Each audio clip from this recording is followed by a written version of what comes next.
Oke, halo guys, kembali lagi bersama saya. Dan kali ini saya akan memberikan beberapa tutorial. Yang pertama itu membuat analisis regresi linear berganda. Jadi ada 4 yang bisa kita uji hari ini. Uji analisis regresi.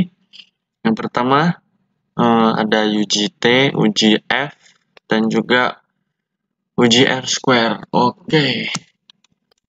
Pertama-tama kita buka dulu SPSS. Untuk datanya kita pakai yang totalnya saja.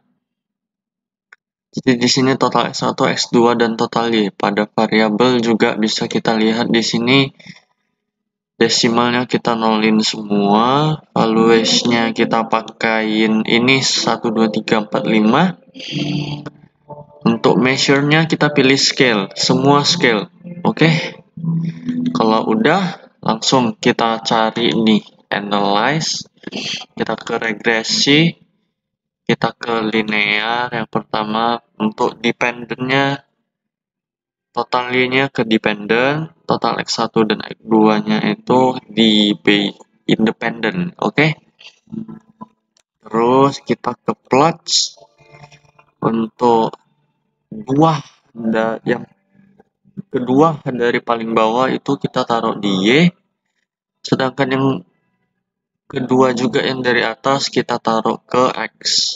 Oke, ini histogram dan normal probability plotnya kita aktifin. Kalau udah, langsung klik continue terus oke. Oke.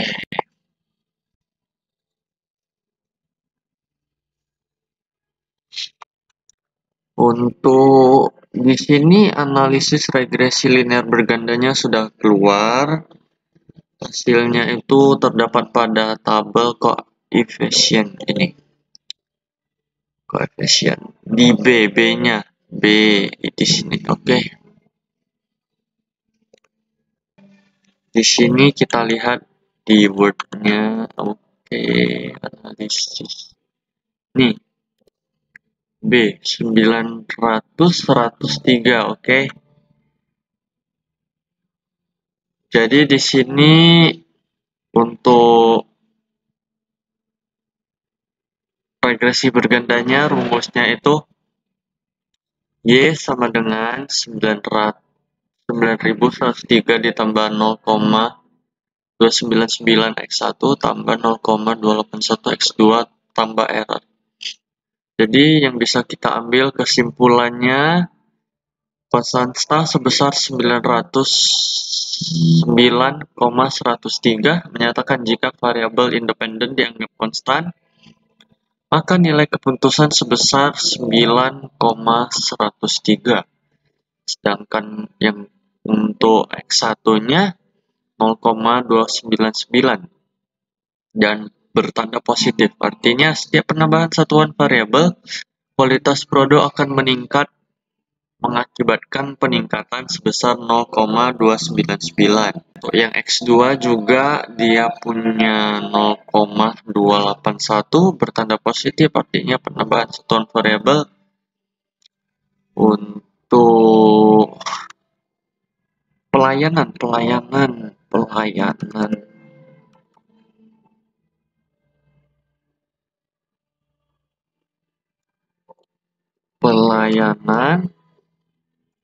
mengakibatkan kepuasan pelanggan sebesar 0,281.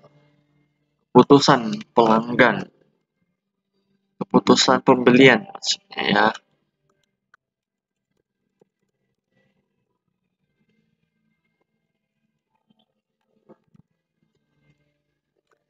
Oke, untuk yang uji T di sini bisa kita lihat. Oke, di sini uji T-nya udah ada di sini. Nih, juga di tabel koefisien juga. Uji T sama signifikansi, oke? Ini T-nya itu T hitung, C-nya nilai signifikasi. Untuk cara bacanya, kita bandingkan T hitung dengan T tabel. Kalau T hitung lebih besar dari T tabel, pengaruhnya signifikan. Jika T hitung lebih kecil dari T tabel, maka tidak berpengaruh secara signifikan. Berarti di sini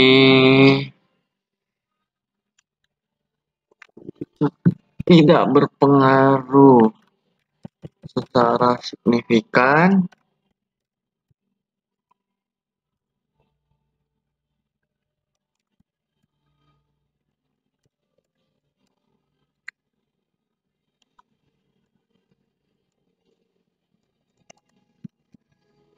Karena nilai signifikansinya itu 0,05. Jadi di sini ya dibilanglah berarti berpengaruh secara signifikan.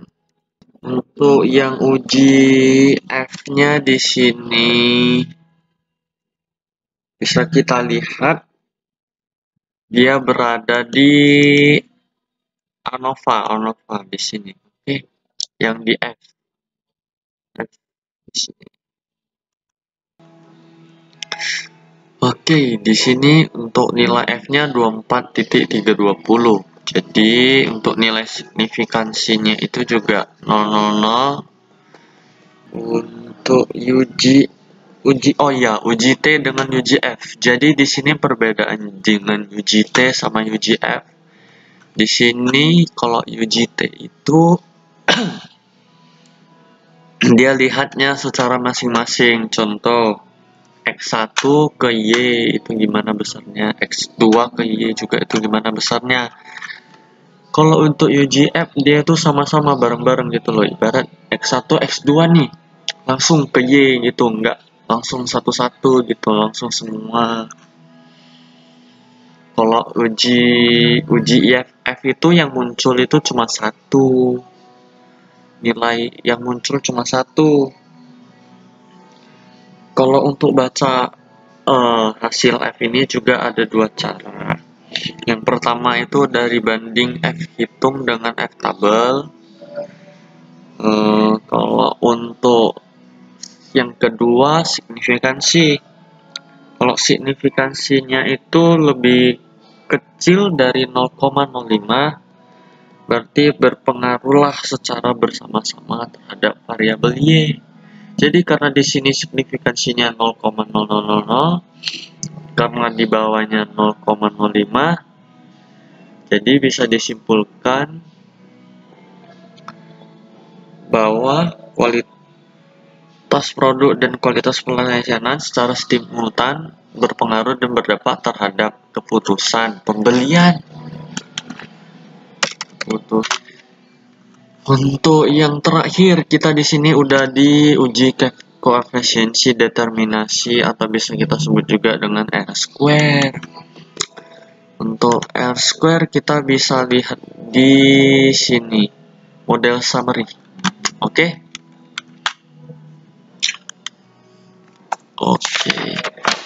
Sama-sama kita bisa lihat di sini kalau untuk uji R-square itu maksudnya gimana sih? Kalau untuk maksudnya itu untuk kita bisa lihat berapa persen pengaruh X1,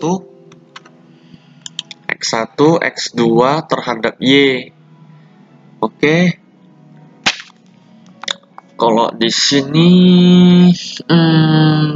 yang kalau R-square itu